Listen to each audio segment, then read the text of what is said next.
Il est entrepreneur, il a également un talent d'auteur, ça c'est indéniable également, conférencier aussi à ses heures. Vraiment, il m'a beaucoup plu parce qu'à la fois, il allie le sport, le marketing, les réseaux sociaux, tous des choses qui m'intéressent. Très heureux d'accueillir Marco Bérubé, auteur du succès en affaires grâce aux médias sociaux. Découvrez la technique Moneyball. Salut Marco Bérubé. Salut. Comment ça va? Ça va super bien. Très heureux de t'accueillir. Là, premièrement, dans la vie, tu es entrepreneur. Ouais. Donc, business en quelles circonstances? De quel secteur? J'ai une agence qui s'appelle Agence Mobux, une agence de médias sociaux. Donc, gestion des médias sociaux. On fait de la formation coaching, puis on fait de la gestion des médias sociaux pour des entreprises. C'est une entreprise que j'ai démarrée en 2015 qui fit avec... Avec la démarche. Oui, avec la démarche Moneyball. Justement, explique-nous pourquoi le film Moneyball, qui est, bon, peut-être pour dire rapidement aux gens, ça raconte l'histoire là, du succès presque improbable des Airs d'Oakland qui avaient une moins grosse masse salariale, qui étaient dans un plus petit marché, qui se battaient contre des géants comme les Yankees de New York, puis qui ont réussi quand même à se rendre jusqu'au bout ultime.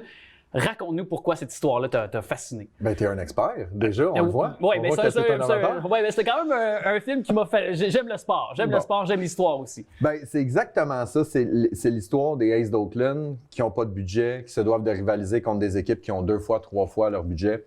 Et 2015, je viens de partir mon entreprise. Et là, encore une fois, je le mets en parenthèse. Agence Mobux, c'est moi, c'est mon ordinateur, c'est mon téléphone cellulaire. Donc, pas de budget, là, pas nécessairement. Aucun budget. J'ai 2000 pièces de limite sur ma carte de crédit, c'est tout. Ça, c'est mon budget d'opération. Là, t'sais. Et je suis à la maison et je suis en train d'écouter le film Moneyball. Et dans le film, ils racontent qu'ils doivent repenser leur stratégie s'ils veulent rivaliser avec des équipes qui ont des gros budgets. Et le personnage principal, Billy Beane, il est entouré de ses recruteurs puis il dit « Savez-vous c'est quoi le problème, les boys? » Il dit « Le problème, c'est que en haut, il y a les équipes riches, après ça, il y a les équipes pauvres, après ça, il y a 50 pieds de merde, puis il y a nous autres. » Et là, je me suis identifié à ça, puis je me suis dit « Ben, en réalité, c'est mon entreprise. J'ai une agence, mais j'ai pas de budget, j'ai pas de ressources, rien, puis je me bats contre des gros joueurs. » Et à partir de ce moment-là, j'ai commencé à avoir une fixation sur cette philosophie-là, puis de voir comment est-ce que je peux la prendre dans le sport et la transférer au niveau des médias sociaux pour, à la base, m'aider moi à gérer mes médias sociaux en tant qu'entrepreneur. Puis après ça, ça a été d'aider un client, 2 clients, 10, 20, 100 000, jusqu'à aujourd'hui, qui en est arrivé à une œuvre. Une œuvre, je m'auto-prétends à ce livre. Oh, mais quand même, qu'est-ce que tu as repris et de quelle façon tu l'as appliqué dans le livre des rouages du film, par exemple, la stratégie qu'on dévoilait dans le film? Bien, la stratégie Moneyball, je la verbalise comme ça. Là, il y a vraiment 2 principes de base. Le premier, c'est toute l'analyse des statistiques et tout ça. Statistiques avancées. Là. Statistiques avancées, les cybermetrics et tout ça. Ça, on en parle un peu dans le principe que souvent, les gens vont aller sur les médias sociaux puis ils vont juste agir. Donc, j'ai un compte entreprise, j'ai un Facebook, un Instagram. J'y vais, je me pose pas de questions et j'espère que ce que je vais faire va réussir. Fait que moi, j'amène la notion de préparation, de dire comment est-ce qu'on peut analyser ce qu'on fait puis se préparer pour être capable d'aller chercher des résultats. Puis la deuxième chose, qui est probablement le principe de base, c'est ce que j'appelle les micro-victoires. Donc, dans le film, au lieu d'aller chercher des gars qui vont faire des coups de circuit, donc qui vont taper la balle en dehors du stade, ils vont aller chercher des gars qui se rendent au premier but. Beaucoup moins spectaculaire, mais ces gars-là coûtent beaucoup moins cher. Et ils vont se rendre quand même au marbre. Ils vont se rendre au marbre parce qu'ils vont pas faire premier but, deuxième but, troisième but. Moins spectaculaire, c'est un petit peu plus long, mais c'est tout aussi efficace parce que ça donne un point quand même.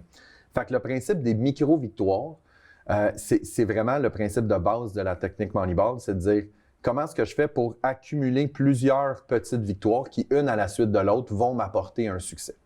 Fait que c'est vraiment les 2 principes de la philosophie, de dire on est patient, puis on arrête de viser le coup de circuit, puis on focus sur les petites actions à haut rendement. Évidemment, j'imagine que tu t'inspires de cas que toi, tu as vécu sur le terrain en tant qu'entrepreneur, avec les clients sur lesquels tu as pu aussi bâtir ton livre et des exemples concrets aussi. Oui, bien, en réalité, le livre est la suite logique de mes formations. Parce que je donne beaucoup de formations et de coaching. Et ce que j'ai réalisé avec le temps, ça fait maintenant 9 ans que j'en donne, je donnais des formations et là, bien, tu transmets ton savoir, tu donnes des trucs, des conseils et après ça, il y a quand même une finalité et une semaine, 1 mois, 2 mois, 6 mois plus tard, les gens « Ah, je me souviens plus de tout ce qu'ils m'avaient enseigné. » Fait que ce que j'ai fait, c'est que j'ai dit « Ben, je pourrais rassembler ça dans un recueil. » Fait que c'est drôle parce que moi, je suis un puriste. Quand je lis un livre, je n'écris pas dedans, je ne surligne pas dedans. Le livre, ça fait 5 ans que je le lis, tu as le sentiment que j'y ai pas touché une fois. Sauf lui. Lui, je veux que les gens surlignent, ils mettent des post-it, ils se réfèrent à ça. C'est un outil de travail. Ouais. Il y a des guides pratiques, il y a des PDF que tu peux télécharger sur mon site web pour travailler et pas trop maganer le livre. Ouais. Donc, je l'ai vraiment mis, c'est un coffre à outils pour aider les entrepreneurs à mieux gérer leurs médias sociaux. Et puis, tu sais, tu présentes aussi dans le livre les différentes plateformes qu'on retrouve. Tu sais, je pense que les gens sont encore généralement plus au courant du modèle de fonctionnement de l'algorithme de Facebook, peut-être, aussi, ou du modèle de fonctionnement du quotidien, là. Ouais. Comment faire un statut, comment regarder les statuts des autres, notre communauté, ni plus ni moins. Ouais. Autant sur le plan personnel qu'en étant aussi entrepreneur. Mais tu sais, des nouveaux joueurs, je dis des nouveaux, mais tu sais, c'est relativement dans l'espace-temps, là, c'est nouveau comme TikTok qui a pris beaucoup d'importance. Ouais. LinkedIn qui est peut-être un peu moins connu là, pour le commun des mortels, mais quand même, Instagram, YouTube. Pinterest, ben oui, il y en a plein. Il y a Twitch même pour les plus jeunes peut-être, qui est un autre aussi, peut-être pour les jeux vidéo ou autres. Là. Et évidemment, il y a sûrement des stratégies qui sont différentes où il y a un point de rapprochement entre toutes ces plateformes-là. Est-ce qu'il y a quand même un point de rapprochement ou c'est totalement différent la stratégie qu'on doit aussi embrasser à travers ça? Oui, il y a un point de rapprochement, mais ce qui est très important, c'est que, je te le disais tantôt, c'est 90% préparation, 10% action. Et c'est là que tout le principe arrive. C'est-à-dire, trop souvent, les gens vont aller sur les médias sociaux parce que TikTok vient d'arriver, je vais aller sur TikTok. Ah, LinkedIn, on m'a dit que je devais y aller, donc je vais y aller. Et là, moi, je déconstruis tout ça. C'est-à-dire que tu vas lire le livre et à la fin du livre, tu n'es pas allé une fois sur les médias sociaux, ou pratiquement pas.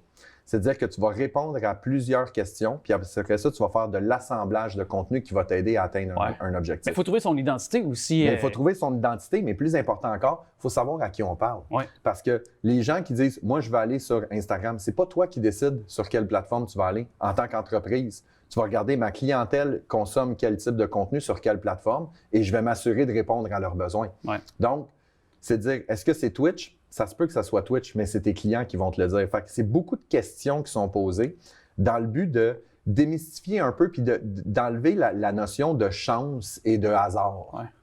Mais à quel point c'est important? Il y en a certains qui vont aller scruter à la loupe un peu le modèle de fonctionnement, vont regarder ce que leurs compétiteurs font.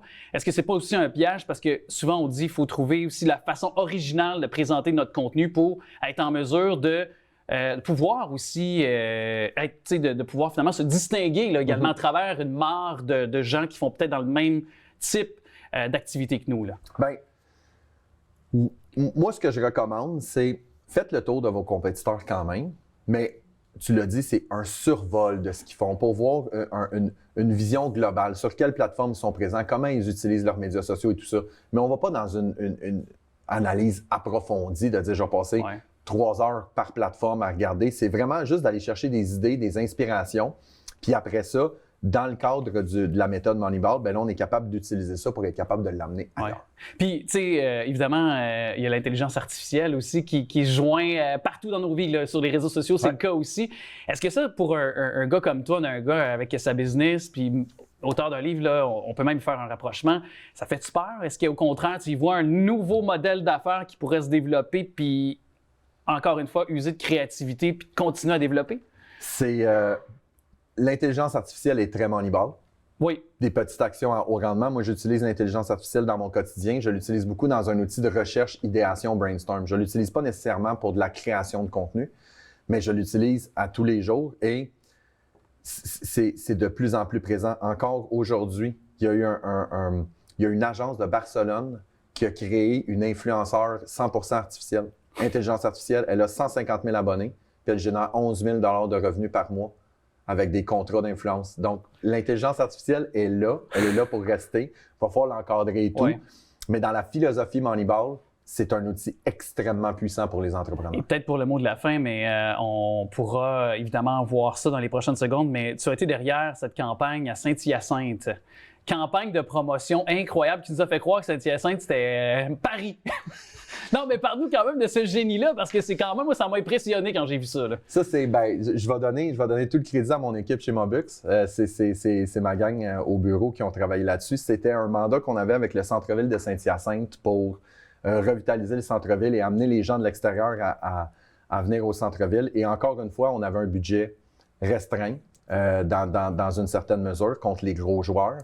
Et ce qu'on a décidé de faire, c'est de dire, ben, on va aller chercher le plus de visibilité gratuite en faisant une petite action à haut rendement. Un des aspects était de provoquer ou de susciter l'intérêt. Puis on dit parlez-en bien, parlez-en mal, mais parlez-en. Puis ça a été un succès sur toute l'année. Un panneau sur la 20, je pense, c'est ça? Ouais, sur la 20 avec la tour Eiffel qui sortait, puis il disait que c'est Saint-Hyacinthe, c'est mieux que l'Europe. Regarde, je pense qu'on vient de résumer aussi dans cet exemple-là concrètement le livre. Donc, merci beaucoup à toi, Marco, et tout le succès que tu mérites avec ce livre-là. À bientôt. J'espère pour un tome 2. Merci beaucoup, assurément. Merci. Merci.